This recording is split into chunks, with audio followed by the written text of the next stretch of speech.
ہم جانتے ہیں کہ اس ملک کا خیر خواہ کون ہے، اس ملک کا دشمن کون ہے۔ یہ ملک کسی کے جہیز میں نہیں ملا، شہیدوں کے خون پر یہ ملک قائم ہوا ہے۔ پوچھو ان بوڑھوں سے جو آگ اور خون کا سمندر گزر کر کے آئے، وہ شخص آج بھی موجود ہے کہ جس شخص نے مجھے یہ کہانی خود سنائی، وہ کہتا ہے کہ ہم ایک کماد کے کھیت میں چھپ گئے سکھوں سے بچتے ہوئے، اور وہ بیٹیاں اٹھا کے لے جاتے تھے۔ تو ایک بچہ تھا، کھیت کے اندر گرمی کی وجہ سے وہ روتا تھا، اور باہر سکھ تھے گزر رہے تھے، تو سارے اس کی ماں کی طرف گھور گھور کے دیکھنے لگے کہ یہ بچہ میں پکڑوا دے گا۔ تو ماں نے اپنے ہاتھوں سے اس بچے کا گلا دبا دیا۔ پاکستان یوں ہی نہیں بنا ہے، ماؤں کی گود سے بچے چھینے گئے اور کفام کی نوک پہ چڑھائے گئے، اور پھر ان بچوں کو پٹک کے زمین پہ مارا گیا، ان کے پیٹ پھٹے، انتڑیاں پھیل گئیں۔ ماں نے کیا کہا؟ پاکستان کا مطلب کیا؟ لا الہ الا اللہ۔ آج وہ ماں نہیں پوچھے گی تم کو؟ آج وہ بچہ قیامت میں ان حکمرانوں کا گریبان نہیں کھینچے گا؟ وہ عورتیں جنہوں نے کنویں میں چھلانگے لگا لگا کے اپنی آبرو بچائی تھی، اور وہ عورتیں جن کی چھاتیاں کاٹ دی گئی تھی، اور وہ عورتیں جن کے بھائیوں کے سامنے ان کی آبرو ریزی کی گئی تھی، اور وہ بھائی جن کے ہاتھ باندھ دیے گئے ان کے سامنے ان کی جو ہے وہ بہن کی آبرو ریزی کی گئی تھی۔ آج کیا حکمران سمجھتے ہیں یہ قوم بدھو ہے؟ اگر قوم بدھو بھی ہے تو وہ شہید تم سے انتقام لیں گے، اللہ کا کوڑا برسنے والا ہے تمہارے اوپر۔ یہ ملک حضور کے نام پہ حاصل کیا گیا تھا، حضور کے لا الہ الا اللہ پہ حاصل کیا گیا تھا۔ اس ملک کے اندر جو ہے وہ ہم لا الہ الا اللہ کا نفاذ کریں گے۔ دعا کرو اللہ میرے وطن کی خیر فرمائے۔ اولیاء کرام، صوفیاء اعظام، علماء مختلف علاقوں سے آئے جنہوں نے آ کے بر صغیر پاک و ہند میں اسلام کو پھیلایا۔ حضرت شاہ عبداللطیف بھٹائی ہیں، حضرت سچل سرمست ہیں، حضرت داتا گنج بخش علی حجویری ہیں، حضرت خواجہ معین الدین چشتی اجمیری ہیں، بابا فرید الدین گنج شکر ہیں، سید بلبل شاہ بخاری ہیں، حضرت امیر کبیر ہمدانی علیہ رحمہ ہیں، اور حضرت لال شہباز قلندر ہیں۔ یہ وہ لوگ تھے جنہوں نے اسلام کی دعوت دی، اپنے کردار سے، عمل سے، طرز زندگی سے لوگوں کو اسلام کے قریب کیا۔ اور حضرت خواجہ معین الدین چشتی اجمیری علیہ رحمہ نے 90 لاکھ کافروں کو کلمہ توحید پڑھایا۔ حضرت داتا گنج بخش علی حجویری علیہ رحمہ نے پنجاب کے قبائل کو اسلام کی طرف بلایا۔ خاک پنجاب از دم او زندہ گشت، اقبال کہتا ہے پنجاب کی دھرتی میں اگر اسلام کی حرارت ہے تو یہ فیضان ہے داتا گنج بخش علی حجویری کا۔ اسی طرح جو اجودن کے اندر جو اب پاک پتن شریف کہلاتا ہے، حضرت بابا فرید الدین گنج شکر علیہ رحمہ نے جو ہے وہ پیغام دین پھیلایا، اور وہاں ان قبائل کا ذکر لکھا ہوا ہے جن قبائل کو انہوں نے اسلام کی طرف بلایا۔ اس طرح کشمیر کے علاقے کے اندر جن بزرگوں کا میں نے ذکر کیا، انہوں نے وہاں اسلام کی دعوت دی اور لوگوں کو دین کی طرف بلایا۔ حضرت شاہ عبداللطیف بھٹائی علیہ رحمہ نے اور سچل سرمست نے سندھ کی دھرتی کو اسلام کے نور سے آباد کیا۔ تو یہ اسلام پھیلا۔ میں اور آپ اللہ کا شکر ادا کریں کہ ہم مسلمان ہیں، اور اللہ کا، اس کے رسول کا شکریہ ادا کرنے کے بعد ہم ان بزرگوں کے شکر گزار ہوں جن کے کردار کی چمک سے ہمارے آباء و اجداد نے دین لیا۔ اگر یہ بزرگ یہاں نہ آتے تو ہماری 7ویں 8ویں 10ویں 15ویں پشت میں ہمارے آباء و اجداد مسلمان ہوئے تھے، تو آج اللہ کا شکر ہے ہم بھی مسلمان ہیں۔ اور اگر وہ مسلمان نہ ہوئے ہوتے تو شاید آج ہم کسی بت کے آگے ہاتھ جوڑ کے کھڑے ہوتے۔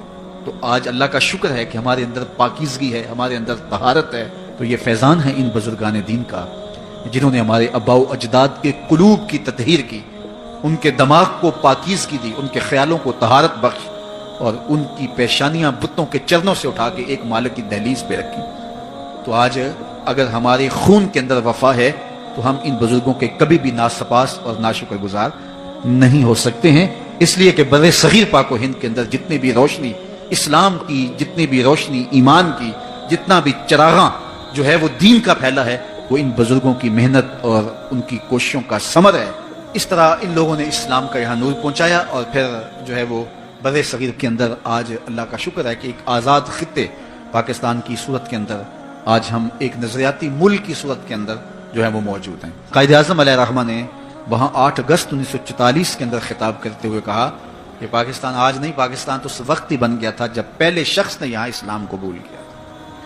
پھر اس کے بعد اللہ تعالیٰ نے جو ہے وہ مسلمان حکمرانوں کے سلسلے شروع کیے، اور یہاں ایک طویل عرصہ صدیوں تک مسلمانوں نے حکومت کی، اور مسلمانوں نے کبھی ایسا نہیں کیا کہ کسی کو جبراً مسلمان بنایا ہو۔